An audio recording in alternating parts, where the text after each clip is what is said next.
আসসালামু আলাইকুম ভিউয়ার্স, সবাইকে স্বাগতম। আজকে বাজার থেকে দুইটা নতুন ফল আনলাম, যেটা আমার বাচ্চারা আগে কখনো দেখে নেই, চিনে নেই, খায় নেই। জানো তুমি এই ফলটার নাম জানো? কখন খেয়েছো আগে? এটা জানো এটা খাইতে কেমন? এটা খাইতে মিষ্টি, অনেক মিষ্টি, চিনির মতন, মনে হচ্ছে ভিতরে চিনি দিয়ে রাখছে। চিনি যেমন দানা দানা না, চিনি রাখছে। এই ফলটার নাম হচ্ছে আত্তা ফল। আমাদের দেশে কী ফল হয়? আত্তা ফল। আবার অনেকে বলে শরীফা। শরীফা কী ফল এটা?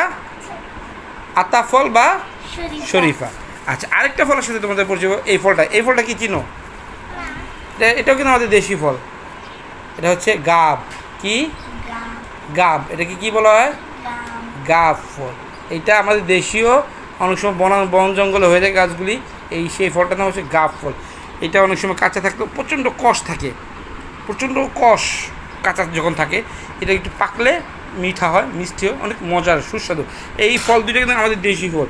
আজকে এই ফল দুটো তোমরা খাবা এবং ভাঙবা, এখন খাবা, খেয়ে টেস্ট করে বলবা কোনটা কত মজা। এটা বেশি মজা না আতা ফলটা বেশি মজা? ঠিক আছে।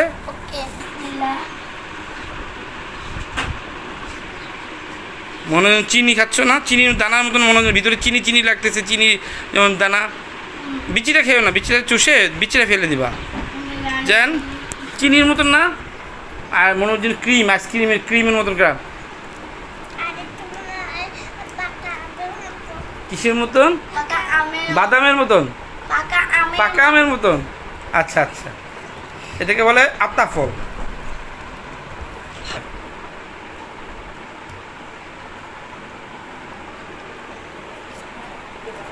বাটি নিয়ে ভালো ভালো, এটা দে, এটা দে, এটা দে, এটা প্লাস্টিকের, এটা দে, এটাতে রাখো। গাব, এটা হচ্ছে গাব। এটা একটা বিচি চোষো, একটা বিচি নিয়ে মুখের ভিতর দিয়ে চুষে চুষে খাও। হ্যাঁ হ্যাঁ, একটা বিচি। হ্যাঁ, এটা মিষ্টি, এটা মজা, এটা অনেক মজা, এটা অনেক মজা না? একটা বিচি মুখে দাও। এটা কেমন মজা?